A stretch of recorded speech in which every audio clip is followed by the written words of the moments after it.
Bonjour, bonsoir, bonne nuit pour In No Life et bienvenue dans cette nouvelle vidéo. J'ai fait un live le 12 juin 2019 qui s'appelle Baleine Prod, on regarde leur vieux court-métrage. Donc petite remise en contexte. Donc Baleine Prod, c'était une asso de vidéastes qui faisait essentiellement des courts-métrages humoristiques sur internet du début des années 2000 jusqu'à la fin de cette même décennie.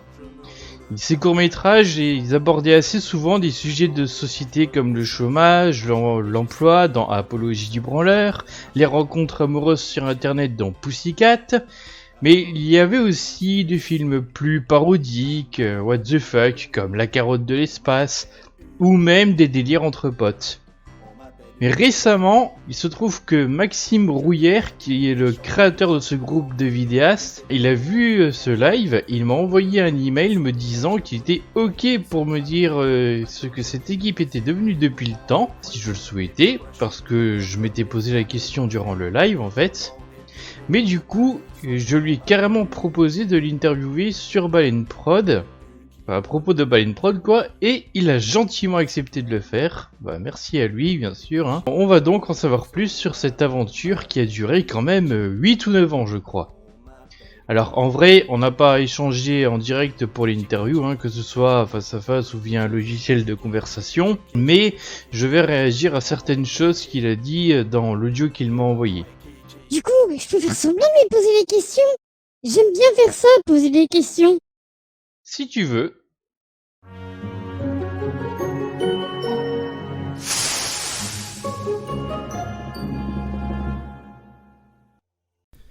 Alors bonjour Manga TD, donc je suis Maxime Rouillère, je suis donc le créateur de Baleine Prod et écoute, j'ai bien lu ton mail qui consistait à me poser des questions et que je réponde en audio, donc voilà je vais commencer tout simplement à lire les questions que tu m'as envoyées et je vais y répondre. Avant, je voulais juste te remercier pour le live donc qui m'a été transmis par quelqu'un. Je savais pas que voilà, il restait encore un fan de Baleine Prod qui traînait sur internet et qui en avait fait un live.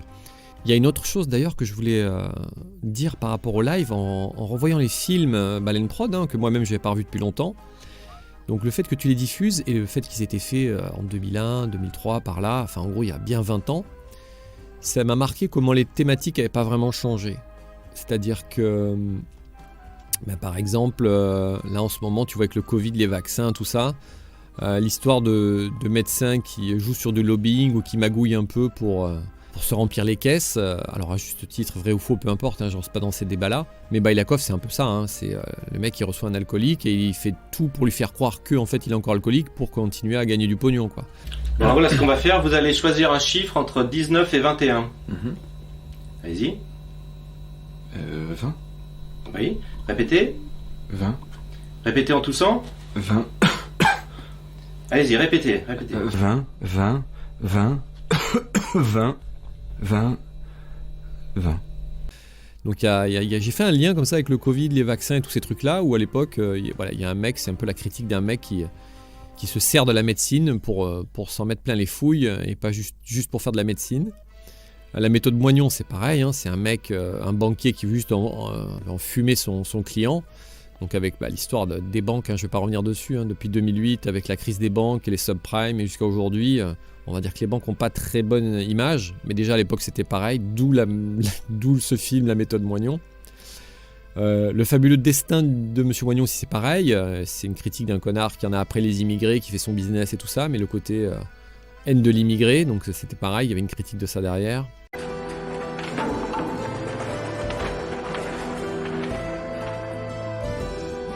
Monsieur Tombala, vous n'avez pas fait la salle, là? Pussycat, pareil, tu vois, ou Coup de cœur, c'est les sites de rencontres qui sont complètement à la mode aujourd'hui et depuis quelques années maintenant. À l'époque, c'était très restreint, à peine mythique peut-être, tu vois. Donc il y a pas une critique, mais c'est une thématique qui existait déjà à l'époque, comme les autres dont je t'ai parlé, tu vois, sur tout ça. Mon nouvel amour, c'est Pussycat.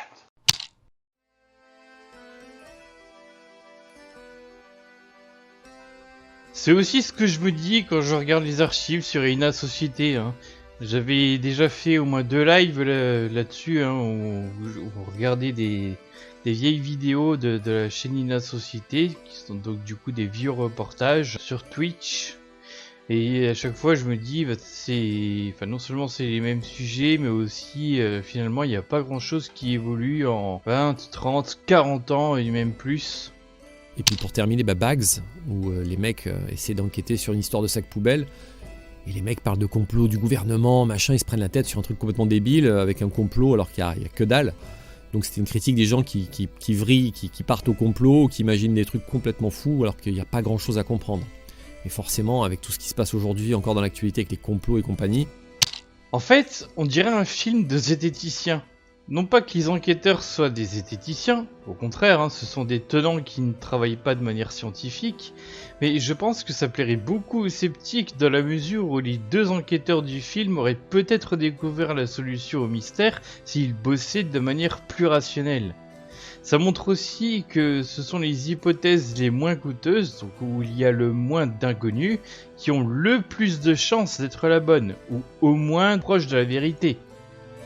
Nos mesures pour établir leur déplacement étaient capitales.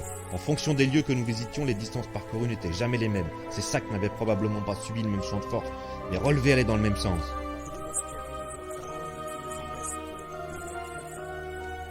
Je me rappelle encore de ces formes géométriques dans les champs anglais, ces crop circles. Fallait-il faire un lien avec notre enquête? Troublant.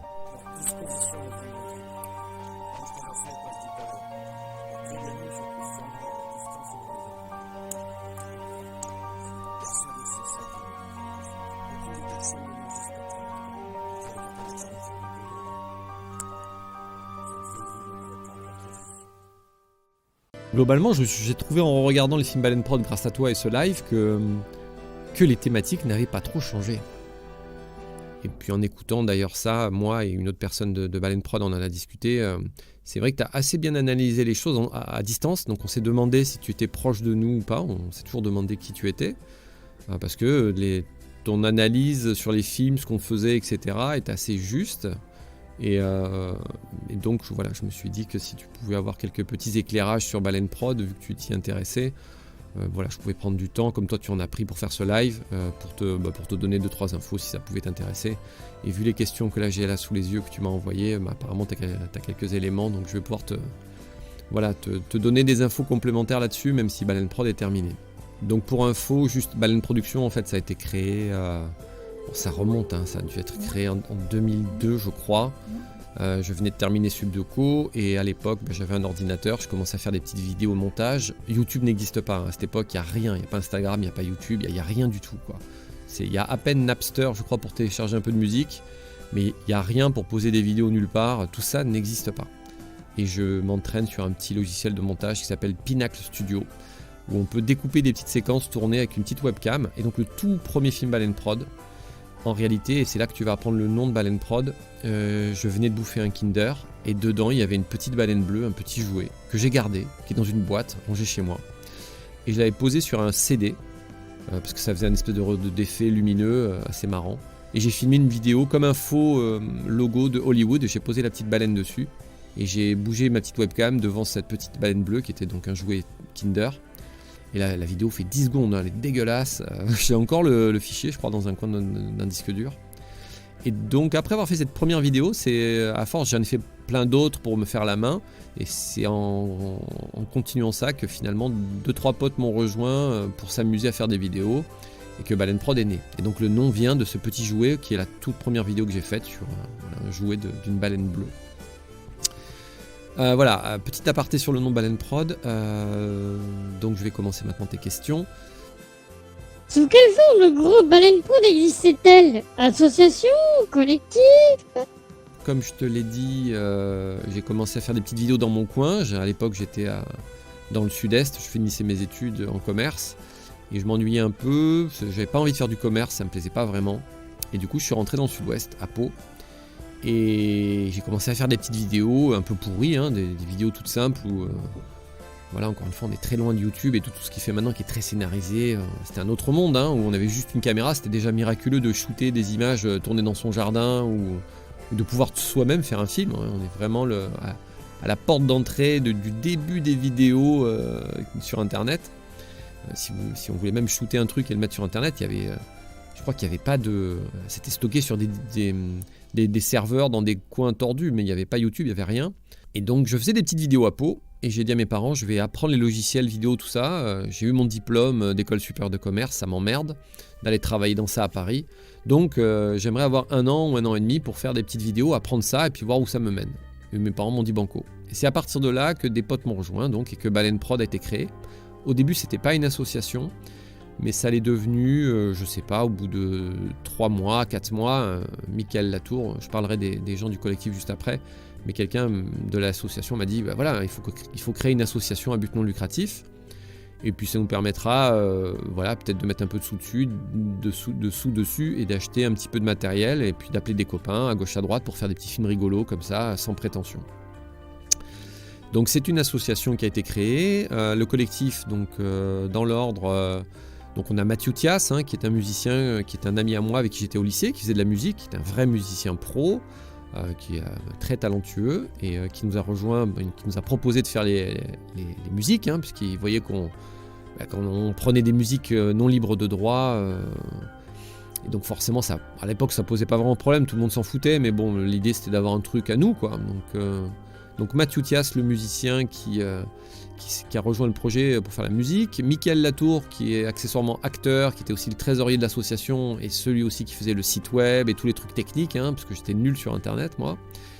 Et donc moi en tant que réalisateur, j'avais acheté une caméra et j'ai commencé à filmer des petits films, et puis petit à petit j'ai appelé des gens, et puis petit à petit j'ai monté des petits projets pour shooter des images.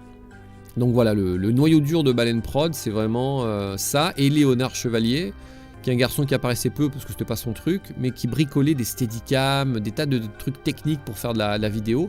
Mais c'est un mec qu'on a rencontré un peu plus tard dans Baleine Prod, c'est arrivé 3-4 ans plus tard.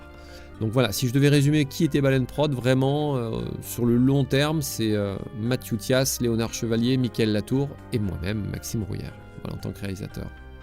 Et qui écrivait les scénarios un peu débiles. Est-ce que c'était plus difficile de faire de la vidéo et des effets spéciaux avec les ordinateurs de l'époque? Oui, c'était un cauchemar. Oui, je vais te donner un exemple très concret qui résume tout. À l'époque, il y avait un petit logiciel qui s'appelait Illusion, mais qui marchait pas comme aujourd'hui. Aujourd'hui, il est beaucoup plus évolué. Mais on pouvait rajouter image par image un visuel d'effets spéciaux. Donc par exemple, je voulais faire un truc comme Dragon Ball, et j'ai passé une nuit à animer image par image une boule de feu qui se déplaçait dans l'image, pour avoir juste une séquence de 6 secondes où je fais le mouvement comme Dragon Ball et une boule de feu part. Mais c'était miraculeux à l'époque. À l'époque, c'était miraculeux. Encore une fois, il n'y avait pas YouTube, il n'y avait rien. Il y avait un peu Illusion. Les vidéos, on commençait vaguement à les mettre en ligne, mais c'était encore très compliqué. Donc oui, c'était très compliqué sur ça. Les effets spéciaux, je pouvais passer une nuit, mais c'est là que j'ai découvert que j'étais passionné. Je me rendais compte que je pouvais, chez moi, faire des effets spéciaux. On n'avait pas la même perception qu'aujourd'hui, où aujourd'hui on clique sur un truc, on prend un truc pré-animé sur fond vert, on le fout, c'est fini, et même plus, on fait des choses extraordinaires aujourd'hui, et c'est super, mais à l'époque, juste caler 3 images, les découper et faire une animation, je le faisais image par image, quoi. C'est vraiment, c'est un travail dur et de longue haleine, mais personne ne faisait ça. Donc c'est un petit exemple, mais il y en a plein. Donc ouais, à l'époque c'était dur, mais la passion fait que je pouvais passer une nuit entière dessus. Et c'est là que je me suis dit, oula, il faut que je continue, parce que je sais pas pourquoi, mais il faut que je continue, quoi. Donc j'ai fait ça, c'est un exemple, mais pour pas mal de trucs, même les ordinateurs, pour exporter une vidéo ou la stocker sur un serveur, enfin tout était compliqué, quoi. Tu téléchargeais une vidéo de 2 minutes que tu voulais voir sur un obscur serveur, et ça prenait la journée pour après regarder un truc de 2 minutes. Alors qu'aujourd'hui, tu cliques sur YouTube, tu as tout en 3 secondes. Donc c'était un autre monde, et effectivement... on était un peu les dinosaures des youtubeurs, clairement. Et d'ailleurs, c'est à cette époque qu'on a créé, à un moment donné, un forum, le FVA, le Forum des vidéastes amateurs, qu'a créé Michael Latour, où justement plein de gens se sont réunis, des gens comme nous qui faisaient des petites vidéos cachées partout sur Internet, ils ne savaient pas où les foutre.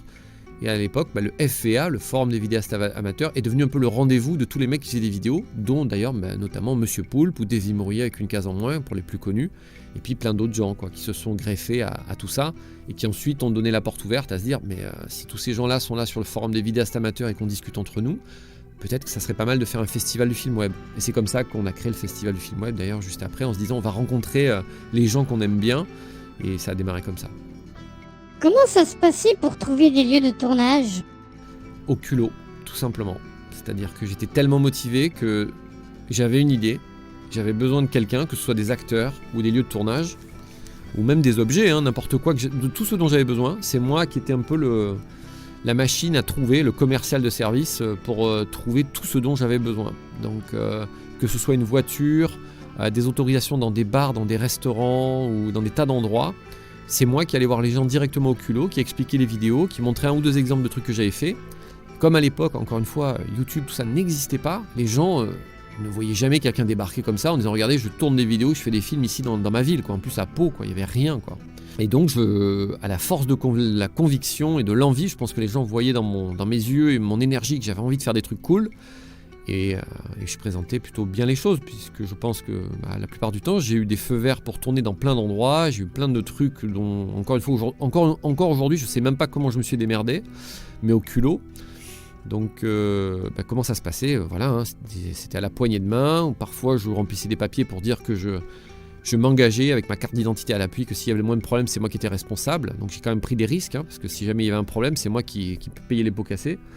Mais j'étais tellement poussé par l'énergie et l'envie de faire des films que je me suis dit tant pis, je prends le risque. Je réfléchissais presque pas trop, j'y allais au culot. Est-ce que la statue que l'on voit dans Apologie du branleur représente quelque chose de particulier par rapport au film? Ou est-ce que vous avez juste profité de sa présence pour faire des plans avec? Oui, c'est un hasard complet. D'ailleurs, le plan est interminable du début de Apologie du branleur, ça aurait dû commencer.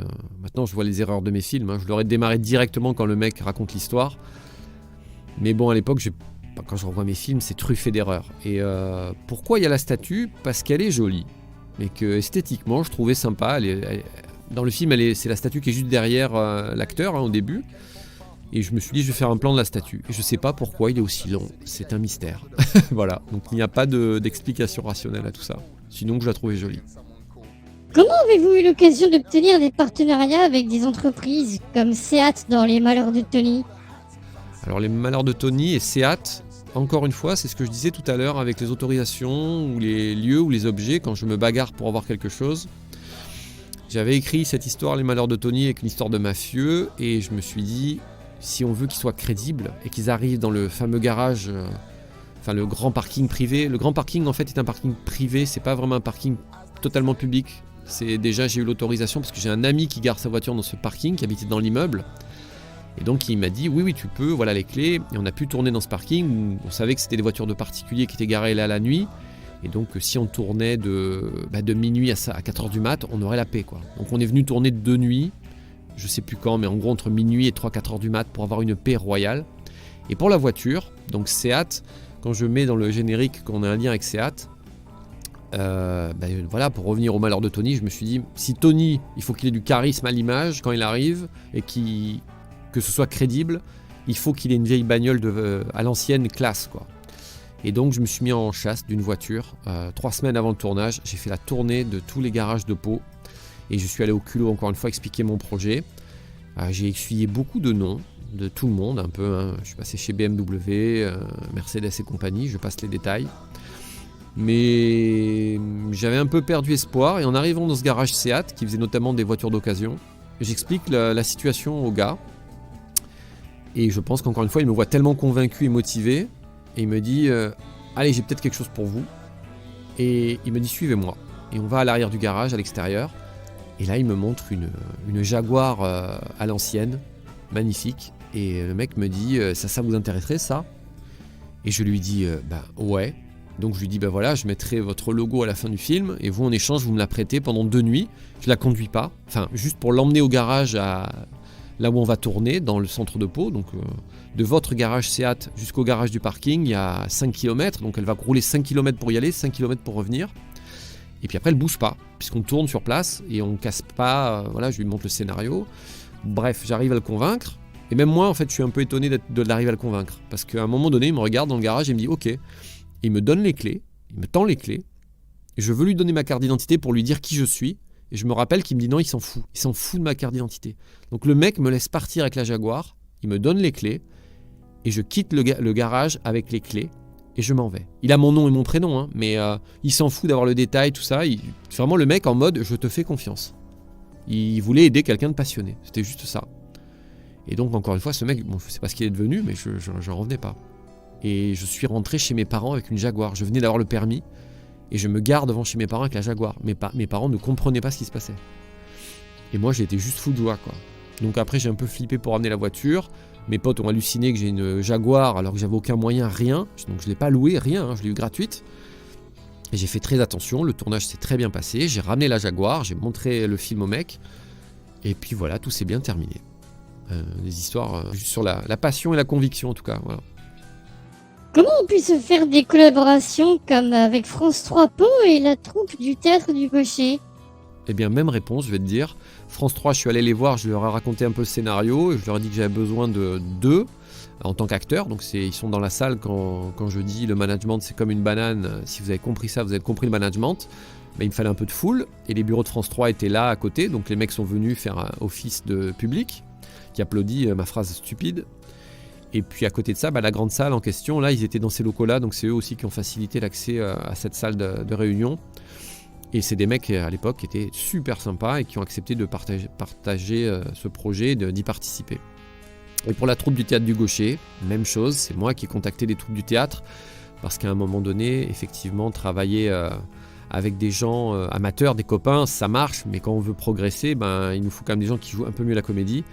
Donc à l'époque, le Théâtre du Gaucher était dirigé par Stéphane Blancafort, que tu peux voir dans Ah tu croyais, qui est un acteur né, hein, enfin pas né, mais donc il joue super bien la comédie, quoi. J'ai vu la différence le jour où j'ai bossé avec lui, où je me suis rendu compte qu'un acteur pouvait jouer exactement ce qu'on voulait, comme on voulait, parce qu'avant, avec des amis amateurs, quasiment sur chaque phrase, ça merde, et j'avais énormément de travail pour réencadrer des gens qui étaient amateurs, hein, qui jouaient gratos pour nous, pour Baleine Prod, donc c'était compréhensible que ce soit pas parfait, loin de là. Et donc le Théâtre du Gaucher, l'idée c'était de trouver des acteurs un peu plus performants, un peu plus efficaces, ça marche mieux à l'image. Et c'est comme ça que j'ai rencontré donc Stéphane Blancafort, qui d'ailleurs aujourd'hui, on le voit à la télé, là, il est sur une série sur France 2 qui s'appelle Tandem, et puis sur d'autres trucs, RIS, Police Scientifique, le mec bosse sur des gros machins maintenant. Putain, qu'est-ce que tu fous là, toi? J'ai besoin de toi. Non, fais pas ce point-là, c'est bon, je joue plus, moi. Mais moi non plus. C'est parce que je suis sur une enquête et il y a un type qui est mort et il se trouve que... Non, moi je pensais que tu venais pour t'excuser, mais en fait, non. Non. Ça va? Ouais. T'as discuté avec Inès? C'est elle qui a parlé surtout.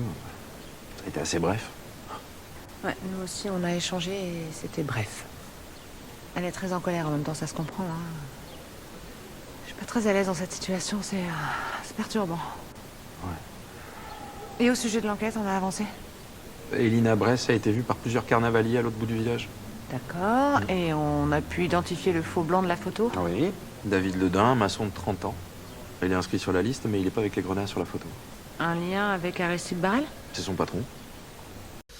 Et donc c'est cool pour lui. Et bon, j'ai pas de nouvelles. On a un lien dans Facebook, on se parle de temps en temps sur 3-4 bricoles, mais à l'époque, j'ai trouvé super cool qu'il nous fasse confiance. Voilà. Comment avez-vous invité les voix de Homer et Marge Simpson pour le festival du film web de 2003? Eh bien pareil, pour le festival du film web, l'idée c'était d'avoir un nom connu, quelque chose de connu.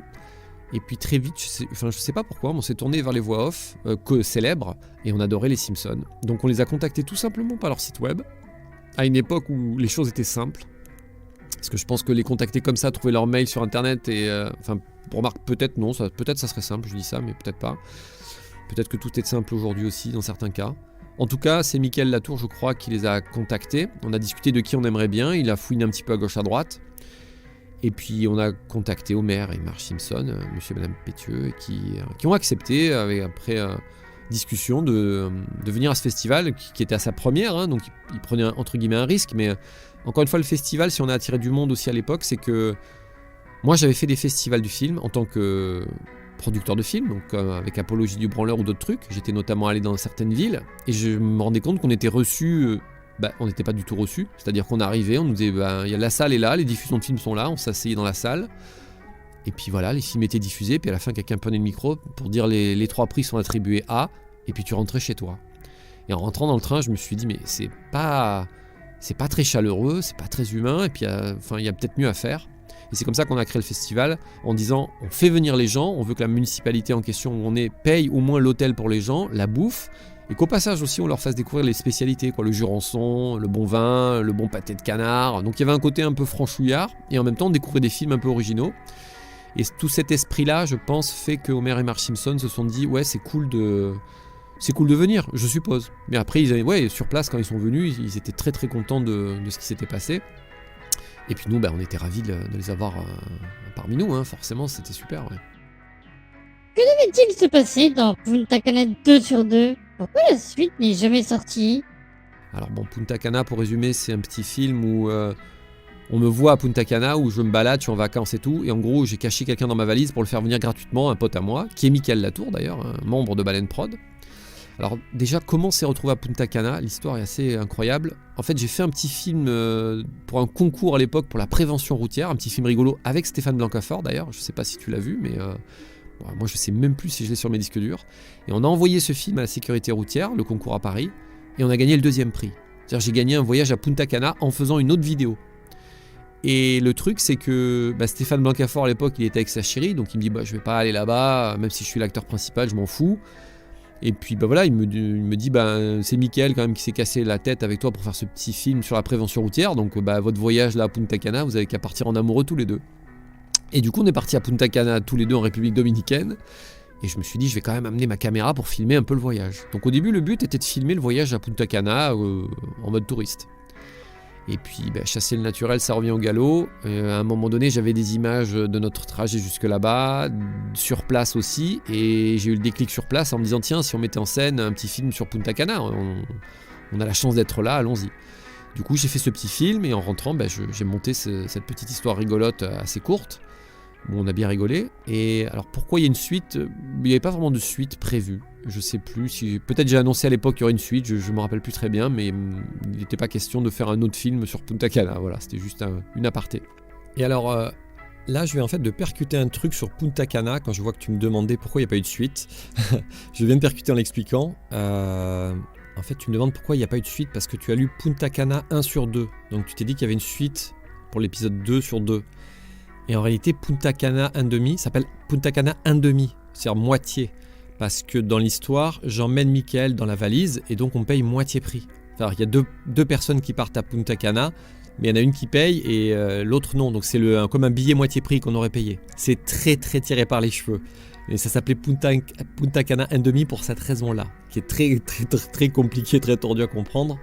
Mais ça n'a rien à voir avec le fait qu'il y ait une suite. Ah mais lol, ça fait plus de 10 ans que je croyais que c'était une première partie. J'avais jamais compris. Peux-tu nous raconter la période de transition de l'association à l'entreprise Baleine Production ? Qu'est-ce qui vous a motivé à passer ce cap ? Je suppose que vous vouliez vivre de votre activité de vidéaste ? Alors au début oui, c'était un collectif en association. Ensuite on a commencé à bosser un petit peu pour des boîtes, parce que comme on faisait le festival film web, des entreprises se sont un peu intéressées à nous en nous demandant si on éventuellement ferait des petites vidéos pour eux, y compris d'ailleurs le conseil général ou régional de la région nous avait contacté en nous disant ça vous intéresserait de faire quelques petites vidéos. Et donc à ce moment-là, on s'est dit il faut qu'on passe le cap. Donc on a commencé à enlever des films un peu merdiques, qui étaient vraiment ridicules ou vraiment honteux. On a appelé Baleine Prod, Baleine Production, pour faire un peu plus sérieux sur le site web. Donc on a juste un peu relifté, on va dire à l'époque, le site web. Mais on n'est pas monté en entreprise, on s'est dit on va voir ce que ça donne. Et on a eu quelques bricoles, quelques trucs à faire en prod. Et ce qui s'est passé, c'est qu'après, tout simplement, on a trouvé des boulots, tous dans nos domaines. Moi, j'étais dans le marketing communication, donc j'ai commencé à bosser à côté dans un vrai métier, j'allais dire. Dans un métier où je gagnais ma vie. Et comme on a vu que 3-4 petits contrats, j'avais pas vraiment poussé le démarchage plus que ça, je suis passé dans un boulot, on va dire, plus classique. Mickaël aussi, Mathieu a toujours resté dans la musique, donc ça n'a pas bougé. Et puis Léonard Chevalier aussi, le mec qui faisait des outils techniques pour nos filmages, qui avait des steadicams, tout ça. Lui, il avait un boulot aussi dans un laboratoire d'analyse médicale, donc il avait du taf. Donc voilà, ça s'est un peu éteint là-dessus. Mais ensuite, pour juste terminer, Baleine Prod donc est mort après avec le temps. Mais c'est éteint tout doucement. Mais comment dire, moi j'ai continué, c'est-à-dire que j'ai bossé dans des agences de com après, pendant des années, et aujourd'hui j'ai mon site pro, je suis indépendant, donc tu peux retrouver des films que je fais qui sont plus Baleine Prod, mais des films pro pour des grosses boîtes, donc sur une adresse www.maximerouillère.com. Et donc tu peux retrouver là-dessus un site où je travaille pour... voilà, je fais des projets vidéo, podcasts, photos, je fais de la com en fait pour des entreprises maintenant, mais tout seul. Et donc j'ai croisé dans mon passé, je suis passé dans des agences de communication à Montpellier, à Lyon, des boîtes de prod pour qui j'ai bossé. Donc je travaille plus dans le corporate et je fais moins de petits films rigolos. Ça m'arrive de faire des petites vidéos marrantes sur Facebook vite fait de temps en temps, mais sinon j'ai arrêté Baleine Prod. Après j'aurais aimé continuer, j'aurais aimé que ça fonctionne et que par exemple la municipalité nous paye ou continue à nous faire avancer sur un vrai festival avec plus de moyens. On en parlera peut-être après, mais ça s'est pas fait pour différentes raisons. Et donc voilà, je suis devenu plus je suis dans un cadre plus corporate, on va dire. Et puis aujourd'hui, il y a tellement de milliards de trucs sur YouTube que Baleine Prod, est-ce que ça a un intérêt de relancer le truc? Pas tant que ça. Voilà. Je ferai peut-être d'autres trucs créatifs, d'ailleurs j'en fais, mais Baleine Prod est une histoire qui a eu sa vie assez longue de quelques années, et puis qui s'est tout doucement terminée. Donc voilà, et sinon on n'a jamais vécu de Baleine Prod à l'époque. Voilà, on a ramassé quelques centaines d'euros par-ci par-là pour payer 2-3 bricoles, mais ça s'est arrêté à ça. Certains de vos courts-métrages étaient diffusés à la télévision, au moins sur Canal+, MCM ou 13e rue. Comment étaient perçus à l'époque ces films amateurs, que ce soit par les professionnels de la télévision et des téléspectateurs et téléspectatrices? C'était vu comme des trucs ovnis, tout simplement. Comme d'ailleurs le festival Film Web, quand on diffusait des choses pendant les 2 jours, ou qu'on voyait que la télé voulait avoir des extraits vidéo de mecs la télé voyait qu'il se passait un truc en fait.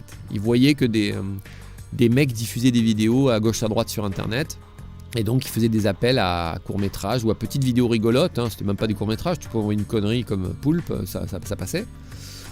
Je dis ça pas à titre péjoratif, mais c'était beaucoup plus ouvert, il y avait pas c'était pas très pointu, les gens filmaient des conneries, et d'ailleurs c'était assez frais, regarder aujourd'hui c'est assez marrant, d'ailleurs je me replonge dans les premiers trucs qu'on avait reçus à l'époque pour le festival, il y a des trucs très rigolos à voir aujourd'hui. Donc on avait envoyé nos films, on avait vu qu'il y avait des appels, il y avait une émission sur Canal+, c'était les films faits à la maison, voilà, c'est le premier truc qu'on avait repéré, c'était une émission sur Canal+, qui diffusait tous les trucs vidéo tournés en France par des gens. Et donc on était passé à l'époque sur Canal+. Tout de suite, on commence avec un film fait au bureau. Bonjour, je suis le Dr Gluck. J'ai une information capitale à te faire passer. Sache que si tu fais des films, tu n'es pas tout seul. Nous sommes là pour t'accueillir. Oui. En mai 2004, nous organisons le 2e festival du film web amateur. Si tu veux t'inscrire, cherche sur internet. Festival, film, au long. Ça devrait pas être très compliqué. Je te dis à bientôt pour gagner beaucoup de cadeaux. Oui, des cadeaux, oui. À bientôt, jeune vidéaste. Un film fait à la maison, ça peut aussi être juste une publicité bizarre avec des déguisements bizarres. Superposer plusieurs références de culture pop, c'est une valeur sûre. Davy Mourier le sait et nous fait rire. Une case en moins! Mais tout de suite, Le Fonctionnaire, réalisé, pensé par un collectif du Sud-Ouest, sûrement jaloux de nos amis en CDI gouvernemental. Mesdames, messieurs, bonjour, je m'appelle Maxime, j'ai 27 ans et depuis 2 ans et demi, je réalise en fait des petits courts-métrages drôles sur internet. Je fais ça parce que j'aime bien, je trouve ça divertissant et sympa d'amuser les gens en fait tout simplement. Et que quand j'ai essayé de trouver un boulot, à chaque fois je suis tombé sur des boulots complètement nuls ou vraiment mal payés. Donc je me suis dit qu'il valait mieux que je continue à faire une production de petits trucs rigolos, en imaginant pourquoi pas que ça paye un jour d'une façon ou d'une autre. Voici la preuve qu'un film fait à la maison peut être fait avec un tout petit budget. Un tout petit budget. Davy Mourier est un salaud qui envoie ses messages de rupture par vidéo. Se faire larguer sur une télé nationale. Le clip avec des vaches et des collants à rayures, ça aussi c'est du bon film.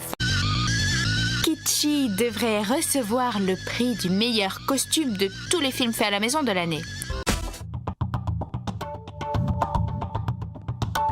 You de moi. Vite, un message désenchanté, sinistre et cynique de l'AHCA. Voici un Fight Club qui sera projeté sur grand écran à la prochaine convention du MEDEF. Et les patrons riront. Apologie du branleur, c'est inédit, c'est fait à la maison et c'est Max qui nous le présente.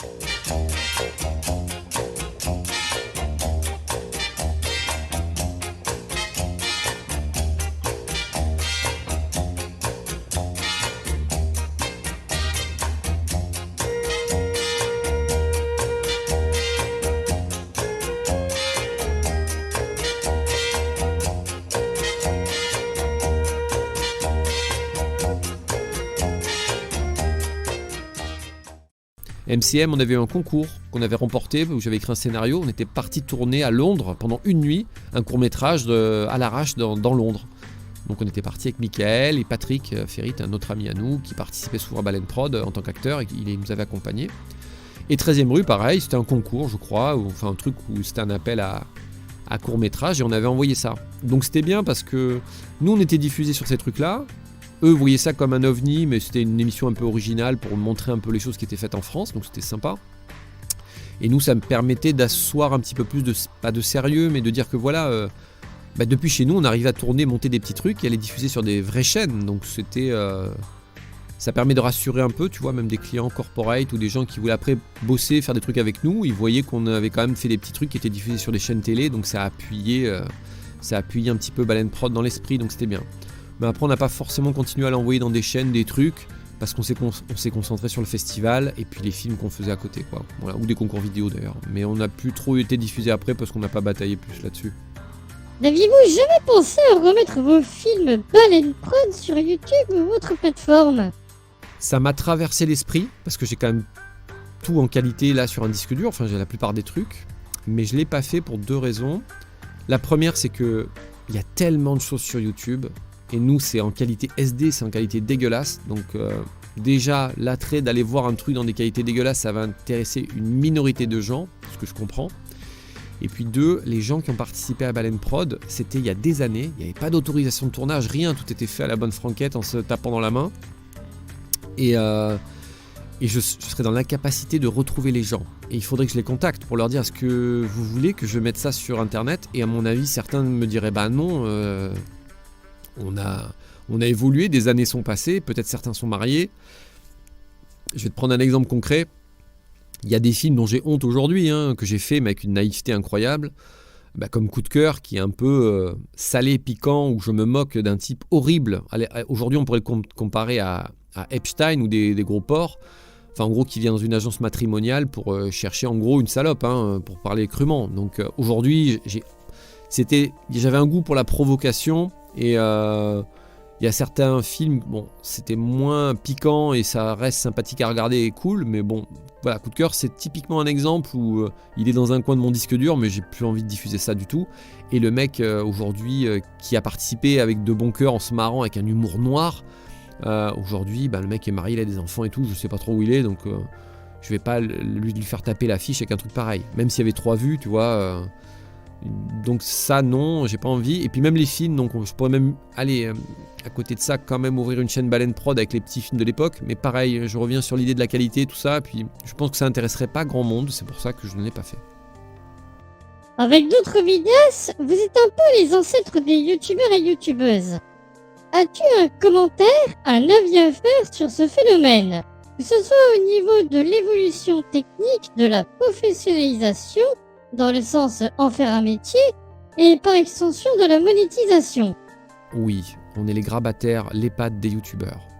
Parce que c'est vrai qu'à l'époque, mais encore une fois, YouTube n'existe pas, il n'y a rien, quoi, il n'y a rien en France. C'est-à-dire que le FVA, le Forum des vidéastes amateurs, c'est Baleine Prod et à travers Michael Latour de Baleine Prod qui l'a créé et qui a réuni, mais sur cette plateforme, notamment, Davy Mourier et d'autres gens. Je te parle un exemple très concret. Sur Netflix, il y a un film qui s'appelle Balle perdue, un film d'action qui a fait un carton. Et ce film est fait par un mec qui habitait à côté de Pau, qui s'appelle Guillaume Pierret, et qui était venu montrer ses petits films d'action à l'époque au festival du film. Donc si tu veux, je pourrais faire une liste des gens qui sont passés par le FVA et qui sont ensuite venus au festival. Donc au-delà de Poulpe et Davy Mourier, qui se sont rencontrés là, je crois. D'ailleurs, je suis presque sûr, dans notre festival. avant de monter à Paris ensemble et de faire des trucs. Il y a plein d'autres mecs. Il y a un mec qui est devenu Steadicammer Pro qui s'appelle Guillaume Kilichini, qui est Steadicammer Pro sur des grosses pubs pro. Il y a un mec qui a même eu, pour un film d'animation, je crois, un prix, un Oscar. Je crois que c'est Pascal Thiebaud, si je ne me trompe pas le nom, peut-être je l'écorche un peu.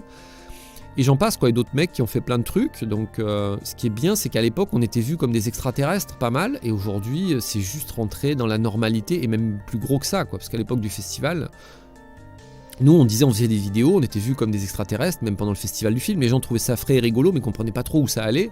Et nous, on sentait que ça allait prendre de l'ampleur. Mais l'ampleur que ça a pris aujourd'hui avec YouTube et les milliards de vidéos qu'il y a maintenant, effectivement, on est les ancêtres de YouTube. Ouais, je suis assez d'accord en vidéo, c'est clair, en France, on est un peu les ancêtres. Et on en est très fiers, on est très contents d'avoir fait ça à l'époque. Hein. On le faisait vraiment avec le goût de la passion et de l'envie, quoi. Il n'y avait aucune notion financière, il n'y avait pas des partenariats commerciaux ou je sais pas quoi. C'était juste, on s'amuse à faire des trucs marrants ou bon, parfois ratés, mais voilà, on vous propose ce petit truc en vidéo, quoi. As-tu un commentaire, un avis à faire sur ce phénomène? Bon, je viens de le faire. Que ce soit au niveau de l'évolution technique, de la professionnalisation dans le sens en faire un métier et par extension de la monétisation. Bon, ben voilà, j'en ai un peu parlé aussi.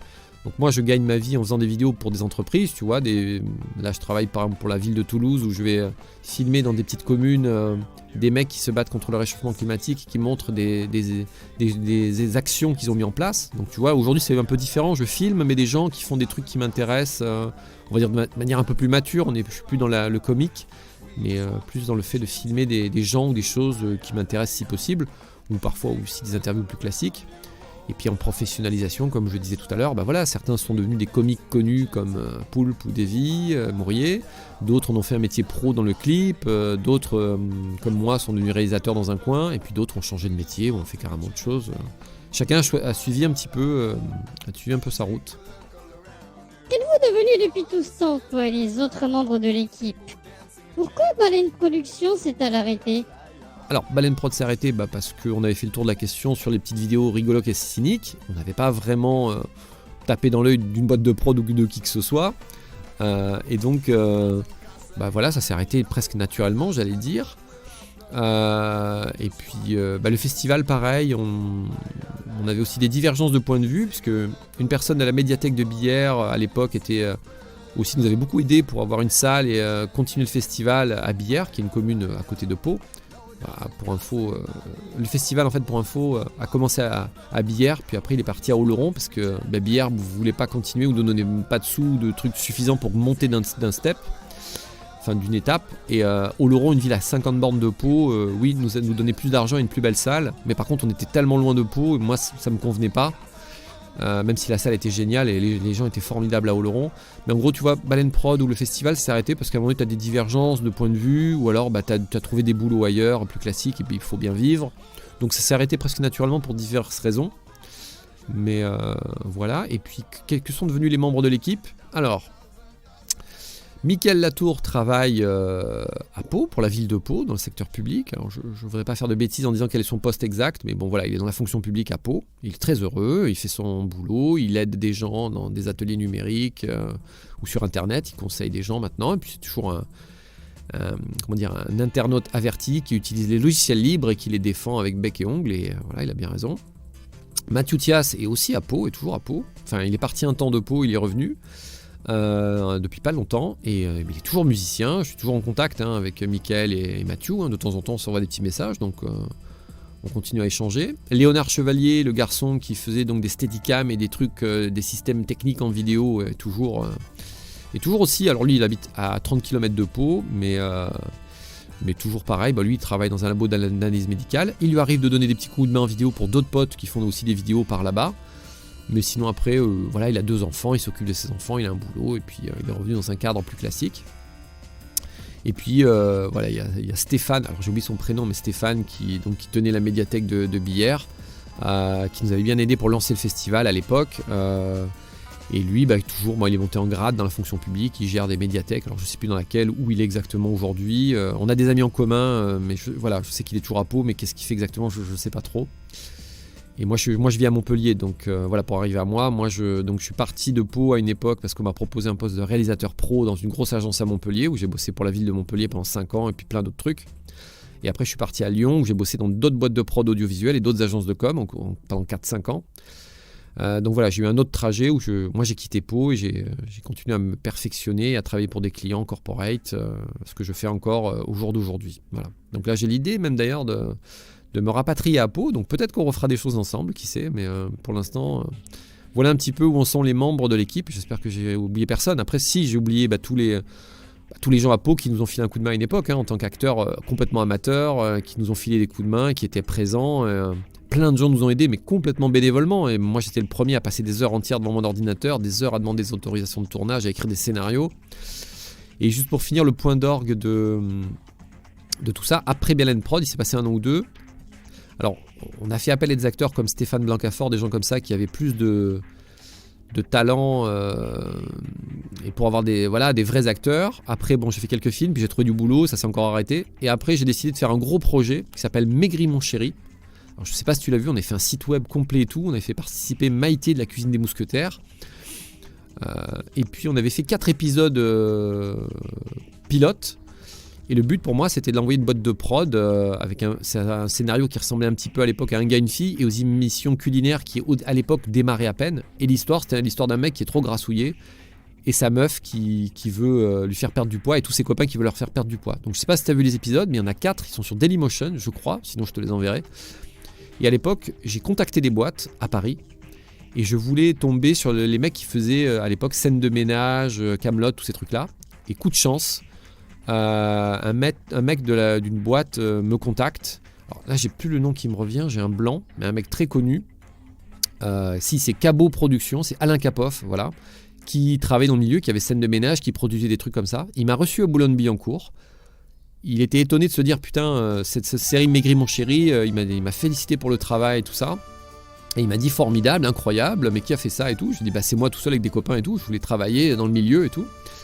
Et le mec me dit formidable et il me dit on va vous recontacter pour faire des trucs, machin, sympa. Et moi je reviens avec des étoiles dans les yeux et je dis à mes acteurs c'est super, on va peut-être pouvoir produire Maigri mon chéri sur une série à long terme sur l'année, je vais pouvoir bosser avec vous, essayer de faire participer des gens et tout. Et puis j'ai pas eu de nouvelles. Entre temps j'ai trouvé donc un travail de réalisateur pro à Montpellier, donc je suis parti à Montpellier, mais en me disant si jamais à Paris on nous siffle, j'y vais direct. Et un jour, j'ai reçu en fait par Facebook un message d'un ami qui me dit « Ah bah merci, tu as vendu notre projet sans nous en parler, c'est dégueulasse et tout. » Et le mec m'envoie le lien et je vois que sur une chaîne qui s'appelle NT1, il y a un truc qui s'appelle Mon Frigo m'a dit. Et les mecs ont refait le générique en 3D en moins bien, ils ont repompé l'idée, ils ont pris des gens du Jamel Comedy Club et en gros, une filiale de M6 a juste pompé honteusement mon projet. J'avais fait même une page web pro pour Maigri mon chéri, où j'avais dit que le sponsor pourrait être mangerbouger.fr. Et ben, un truc hallucinant, le sponsor de l'émission sur lequel ils m'ont copié, c'est mangerbouger.fr. Donc j'avais déposé le nom Maigri mon chéri, ils ont appelé ça Mon Frigo m'a dit. Et après, ils ont un peu changé le concept, mais en s'inspirant grandement de ce que j'avais fait. Ça se voit, c'est criant de vérité. Donc en gros, je me suis fait avoir, pour parler poliment. Et en gros, ils volent des concepts à des gens qui n'ont pas de pouvoir, quoi. Donc il a dû le refourguer à quelqu'un ou indiquer le truc. Il n'a jamais été question que le mec me fasse travailler ou me donne ma chance, malgré tous les efforts que j'avais fait. Donc à partir de là, je me suis dit, ça sert à rien de développer des concepts, de se bagarrer, parce qu'on se fait avoir à l'arrivée, malheureusement. Et c'est pour ça aussi que je suis parti dans le corporate, pour tourner des boîtes, des films, parce que j'avais mis tellement d'efforts et d'envie, de passion dedans, et de voir que les gens, à l'arrivée, je me fais voler le truc, et les gens viennent me dire tu nous as volé. Donc j'ai dû expliquer aux gens que j'y étais pour rien, quoi. Je m'étais juste fait avoir comme eux, quoi. Je m'étais fait rouler, quoi. Donc à partir de là, ça m'a un peu dégoûté. C'est vrai que j'ai arrêté à ce moment-là. Donc c'est aussi ça un peu, je pense, qui a arrêté mon envie de faire des films rigolos, des trucs, parce que je me faisais avoir. Aujourd'hui, en fait, je pense que sur YouTube, le truc qui fait que tu es incopiable, c'est de faire une chaîne YouTube comme les succès à l'époque de Cyprien, Norman, des trucs comme ça, où tu es toi-même. C'est-à-dire que le produit, c'est toi, et donc on ne peut pas copier, tu vois, ton scénario ou ton concept. C'est-à-dire que tu fais des vidéos de toi devant une caméra, aucune boîte ne peut venir te voler ce truc, tu vois. Tu sais ce que tu es, ce que tu représentes. Et le truc, c'est que moi, après, je suis, comme tu le disais, un ancêtre de YouTube. Donc l'idée de me foutre devant une caméra et de faire l'imbécile, tout ça, je me sentais pas du tout à l'aise avec ça. Mon plaisir est de développer des concepts et de produire des trucs, mais bon, on se les fait voler. Et puis après, à côté, Rémi Gaillard d'ailleurs aussi s'est fait voler pas mal de trucs. Et pourtant, il est très connu. Michael Youn à l'époque lui a volé pas mal de concepts et de trucs. Il l'a d'ailleurs dénoncé sur YouTube à une certaine époque.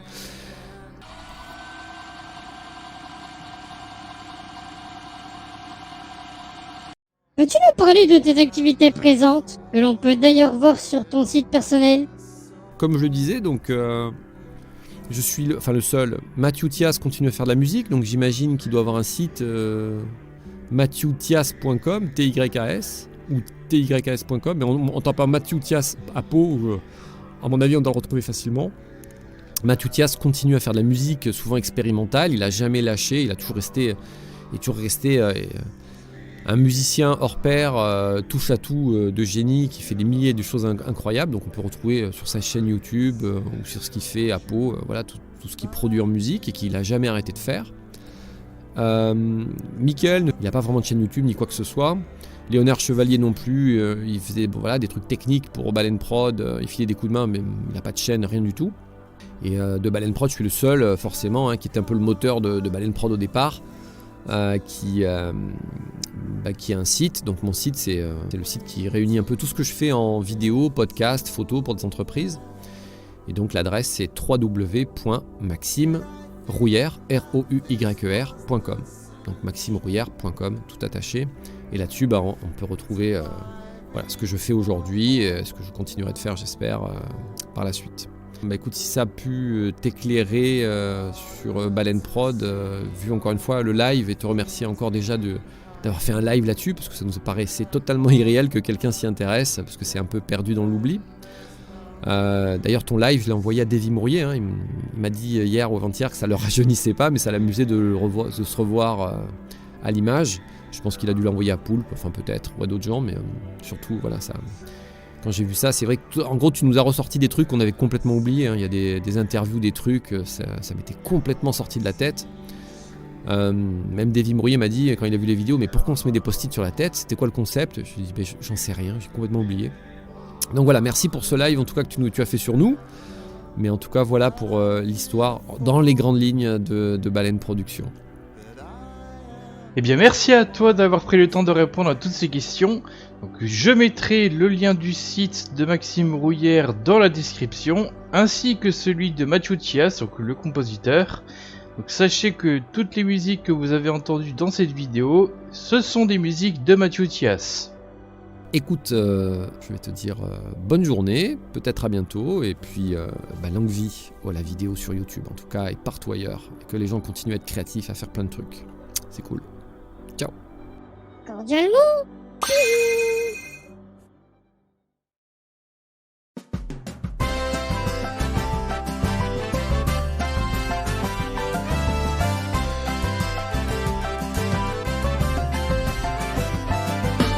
I've come from a long way and not too far from heaven. Come to bring you pleasure, just count up to 7. 1, I've come for you. 2,